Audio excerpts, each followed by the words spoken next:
But Harry Meghan's spare pointed out Meghan the bully Markle strikes again. This time, the latest person caught in the crossfire is Poh Ling Yeow. It seems Meghan is back to throwing her weight around as though she's the one calling all the shots. How many bullying allegations does this make? I've lost count. And actually, Ms. Booch said, "Oh my God, I think the magazine that said Meghan made poor Poh cry is believable because holy shit, someone caught a shot of her mask slip at Poh and M looked pissed."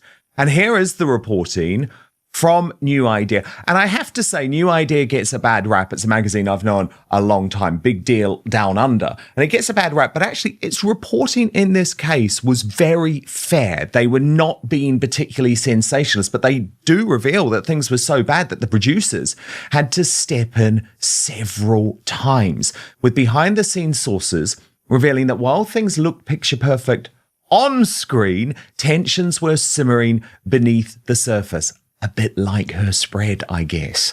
According to New Ideas insiders, the dynamics on set didn't always match what viewers will see in the final edit. Several of the contestants frequently gravitated towards Judge Poh Ling Yeow for reassurance and feedback rather than focusing solely on Meghan as the headline. Yes, that's alluding to a spy on the show. It was a bit awkward at times. This source insisted you could tell Meghan was wondering what was going on. But they haven't just spoken to one person, so this isn't just a disgruntled anti-Markle member of the cast, because a second insider adds that there was an early expectation that Meghan would be the central focus of the day, but the reality on set was even more uneven. So basically, the contestants clearly loved this judge far more than they loved Meghan, and Meghan didn't like that. So the source said that the producers stepped in several times to keep filming on track. After all, Meghan is one of the biggest international guests the show has ever secured, so it was important she be a key part of the episode. But New Ideas reporting continued. Perhaps the most uncomfortable moment came after the cameras stopped rolling when promotional material touting Meghan's upcoming appearance saw Poh introducing her as royalty. And you'll remember the reporting was that her team were frustrated about that, and they were outside the studio when the introduction happened, and Poh was upset because she didn't realize that by using the word royalty, she'd gone against Meghan's wishes. And you can't blame her, can you, given the actual... Just when it seemed the headlines surrounding Meghan Markle had begun to slow down, another controversy has emerged. This time, the attention isn't coming from the royal family or a Hollywood insider. Instead, it's centered on one of Australia's most recognizable television personalities. Reports from the set of *MasterChef Australia* have sparked widespread discussion after beloved Judge Poh Ling Yeow appeared visibly emotional during filming connected to Meghan's latest project. What really happened behind the scenes? Was it simply the pressure of production, or is there more to the story? Let's take a closer look. According to reports circulating online, filming was expected to be a positive moment for Meghan's latest media venture. Instead, the atmosphere reportedly became tense. Fans quickly noticed photos released before the program aired showing Meghan wearing what many described as a stern or icy expression. Those images spread rapidly across social media, with critics comparing them to moments from the past when cameras captured similar expressions during royal appearances. Whether those comparisons are fair is a matter of opinion, but they certainly fueled debate. Soon afterward, reports emerged claiming that MasterChef Australia judge Poh Ling Yeow became emotional during production. Poh has spent years building a reputation as one of Australia's warmest and most respected television personalities. Known for her kindness and creativity, seeing her visibly upset naturally caught viewers' attention. Feature of the show, which Meghan's team had all signed off, was a segment called A Dish Fit for a Duchess. The source says it wasn't about Meghan personally. Poh felt she had been unintentionally drawn into a royal protocol issue she never intended to be a part of. A different insider shared a lighter observation about Poh's personality on set, saying Poh is full of energy, she's always joking and lifting the mood. She tried to bring that same spark with Meghan, cracking a few playful lines, but not all of it landed as intended.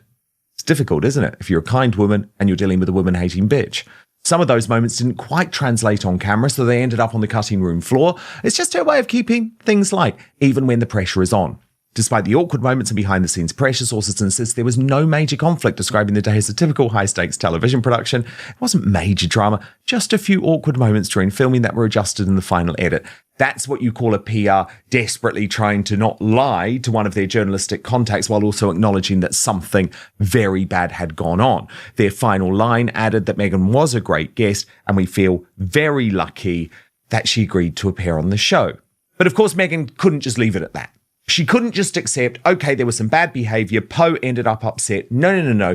She has had to turn this now into an international omni-shambles, with her people immediately rushing to one of her favourite publications, Page 6, in the New York Post, and insisting that Poh was wrong to be upset. And this is the problem, isn't it?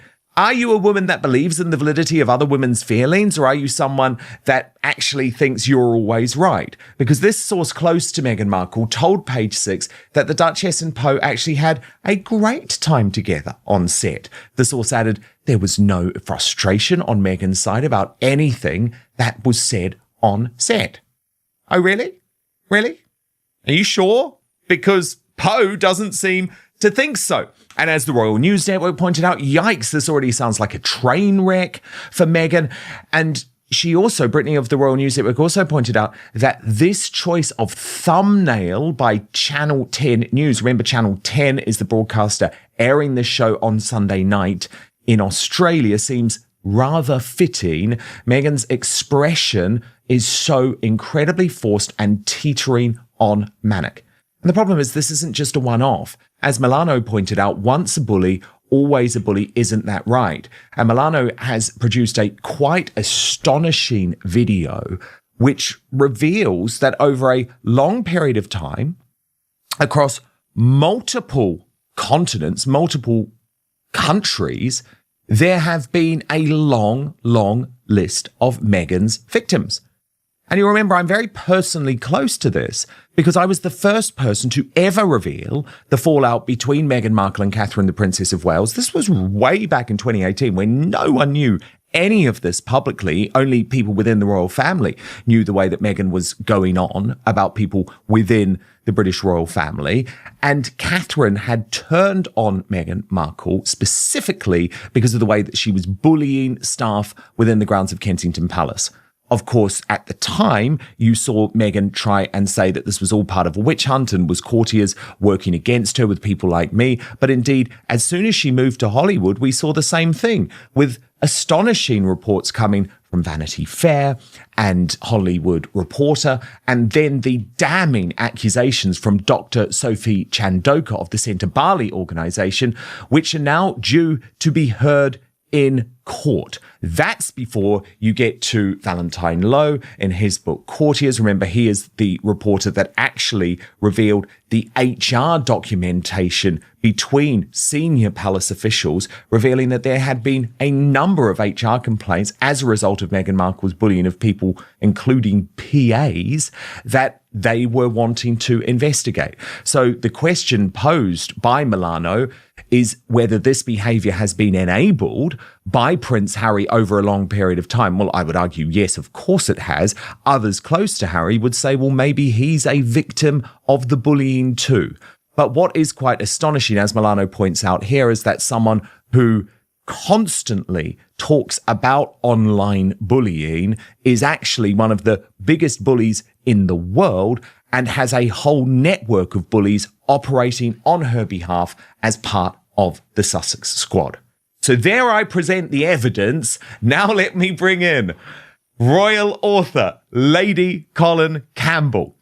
Lady C, look, if this was a one-off situation, you'd think, oh, maybe these two just had a personality clash, right? I mean, I don't know this Poh, okay? I don't know Poh.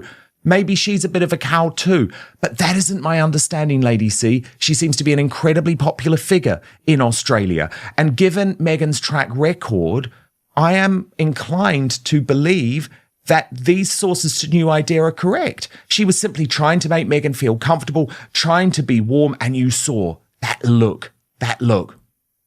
Meghan hated her. However, it's important to note that the exact reason for her emotional reaction has not been independently confirmed.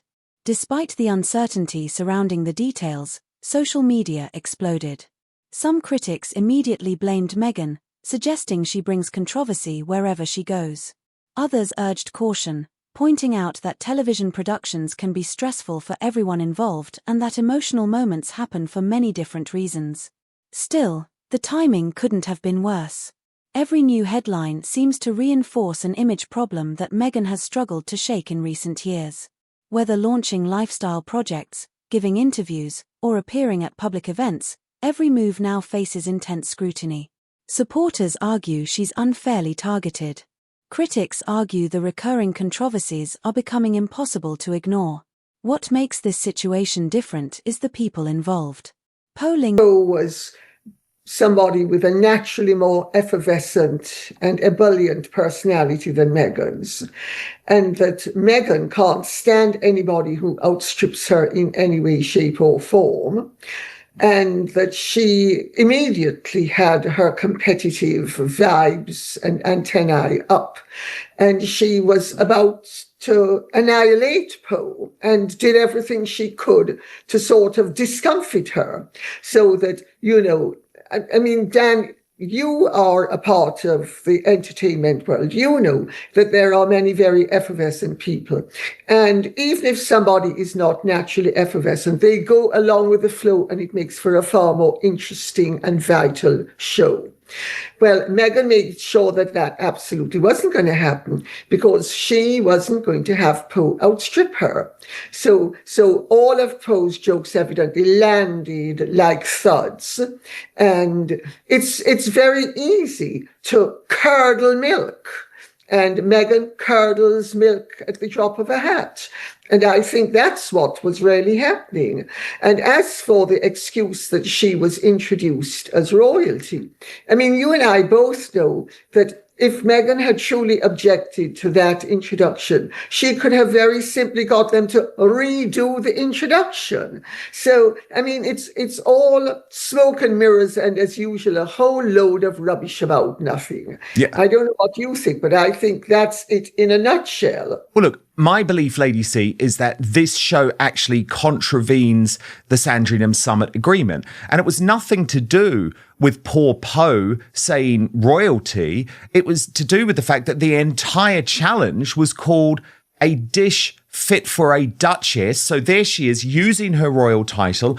And my understanding, Lady C, is she wasn't doing this show for altruistic reasons. She was doing it for a big, fat paycheck from Channel 10. Now, her people and Channel 10 have not confirmed nor denied whether she was paid for this show. But Lady C, you know how this works. If this was a charitable project, if she was donating her fee, for example, to a particular organization that she was passionate about, that would have been publicized. That would have been part of the TV show. So I believe she contravened the Sandringham Summit directly anyway by using her Duchess title in order to make money in the entertainment industry. So the fact poor Poh mentioned the word royalty is totally irrelevant to that. It's the use of the word and the term Duchess as part of a challenge in a reality TV show, which I think would have left the late Queen Elizabeth II completely horrified. Oh, but let's also remember, Dan, that this was a part of a semi-official, almost state visit by these two pretentious pifflers who have no royal status anymore. And let's remember also that Harry has made it clear that they are working royals and that they've torn up the Sandringham Agreement. And he had started to make it clear while they were in Australia, while this was being filmed. So all of this it's their behavior synchronizes with not only bullying, but disrespecting the Sandringham Agreement and trying to revise it so that they will be allowed to use their royal status to make money.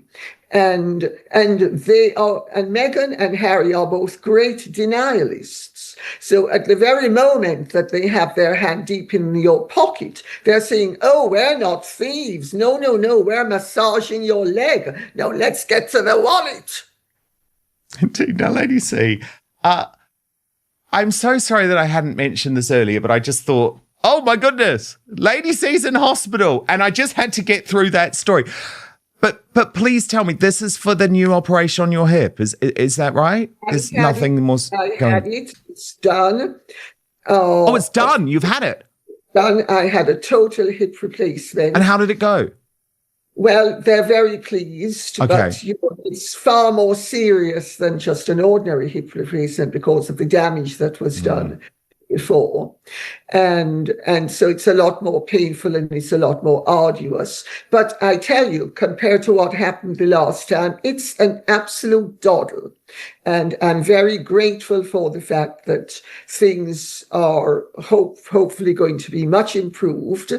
And it's very painful at the moment, but hopefully after I've got over this hurdle, I'll be able to have less pain and walk better. And then I'll be able to put much of this behind me, but not all of it, because I'm having to deal with the lawyers of the other side to try because to of course you had this terrible fall. For people who don't know, you were at a film premiere and there was a step that was pretty much hidden in the dark and you had this absolutely horrendous fall during the film premiere. Yeow is one of Australia's most admired television figures. She has earned respect through years of hard work, humility, and genuine warmth.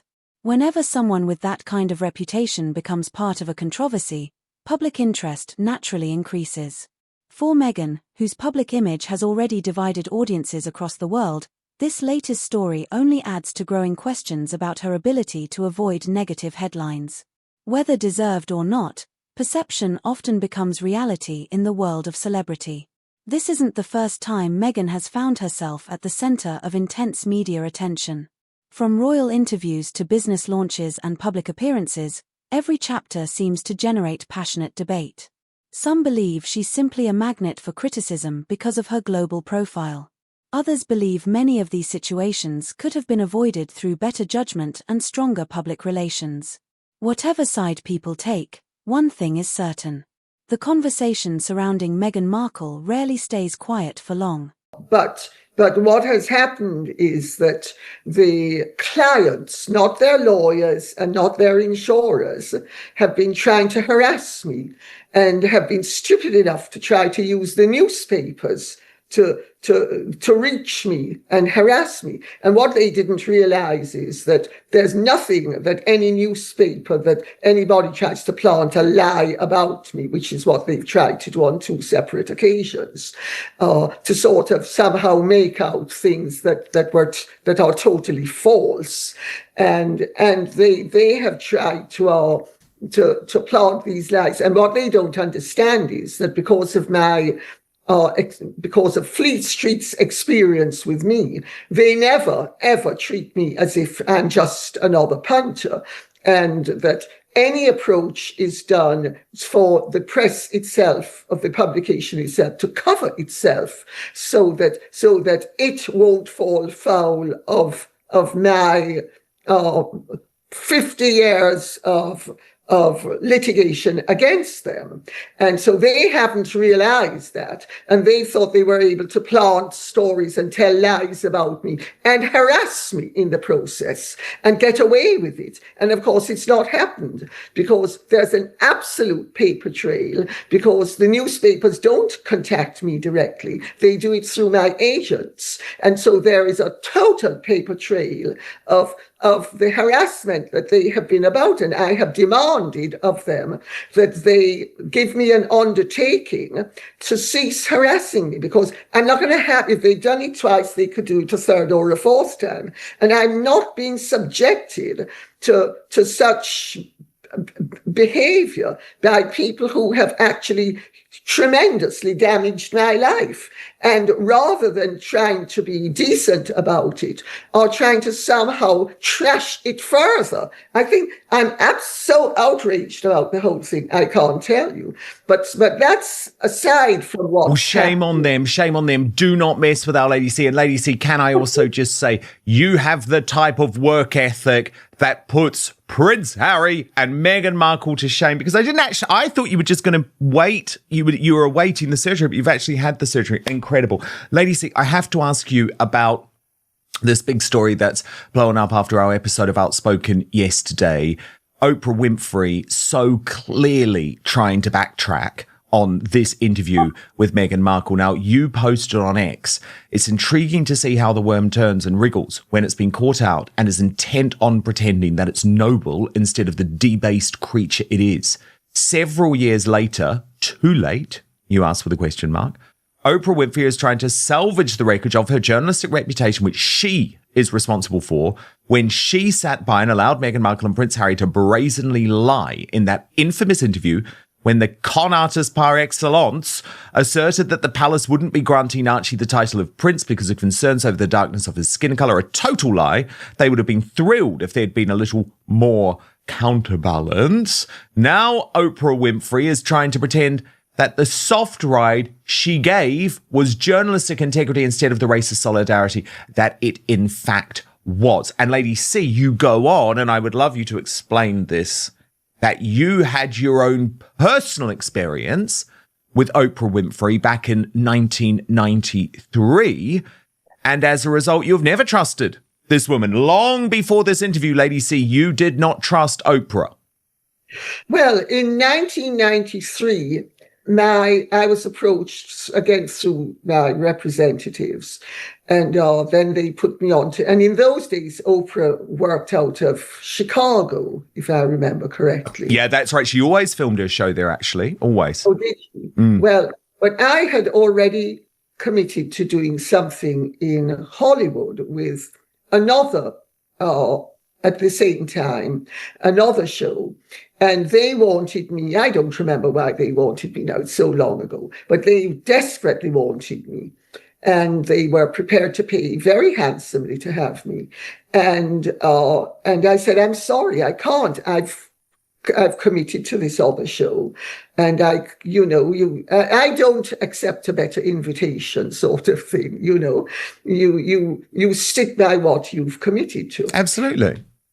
And they then turned rather nasty and said to me, well, we're the Oprah show and blah, blah, blah. And I don't remember what it was called now or any of it. But I do remember them saying, if you don't do this, and we need you to do it, and if you don't do it, we're going to blacklist you and you will never have you on again. I said, my dear, if that's your attitude, please feel free to never have me on again, because I certainly wouldn't want to go on to a show with people who thought they were going to be able to blackmail and bully me. Absolutely not. I said, so you can forget ever asking me on again, because I'll never come on again.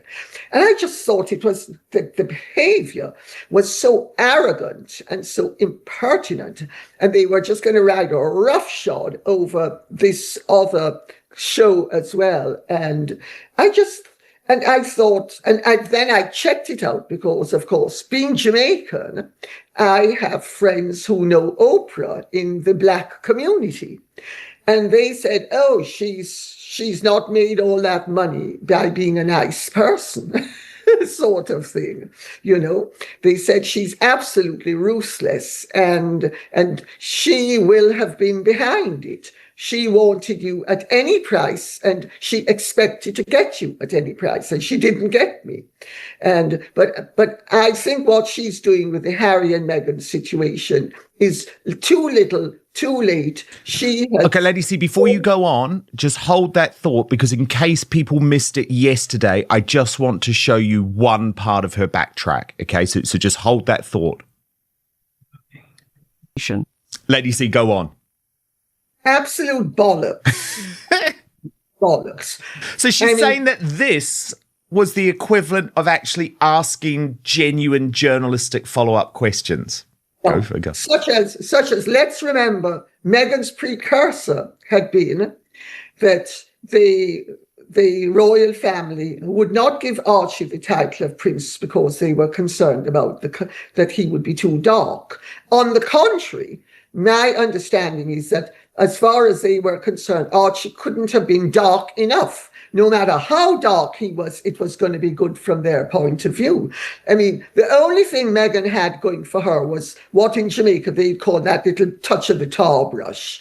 She had nothing else going for her. She was totally, had Meghan not been partly sub-Saharan African, the marriage would never have proceeded, because they knew so much about her, and they knew what a dubious character she was. But nobody could believe that Meghan would actually use her little bit of African heritage to try to destroy the reputation of the royal family. And Oprah is only too aware of the fact that Meghan absolutely, because Oprah is supposed to be a reputable journalist, and Oprah will have known, and if she didn't know, she should have known, and certainly Harry and Meghan will have known, that under the 1917 rulings from King George V, only the children and grandchildren of the ruling monarch are entitled to be princes and princesses.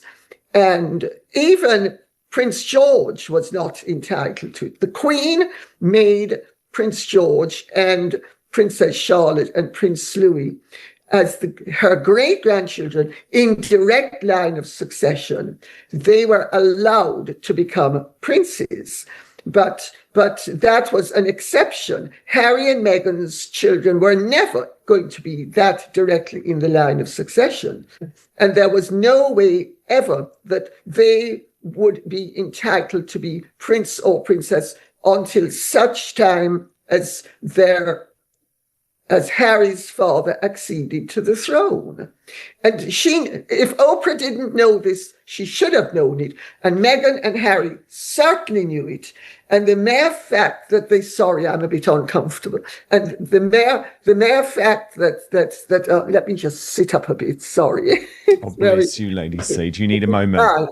Yeah, it's my leg's going into spasm. Okay, well, look, you hold that thought, Lady C. What we're going to do is, actually, I'm absolutely desperate to talk to you about your big scoops of the week, okay? So this potential new, how do we put it, female companion that Harry has found, plus this new information that you've received about the surrogacy scandal. But you just take a moment, get yourself comfortable again, because I'm so grateful you're with us from hospital. For public figures, reputation is often built over years but can be challenged by a single moment.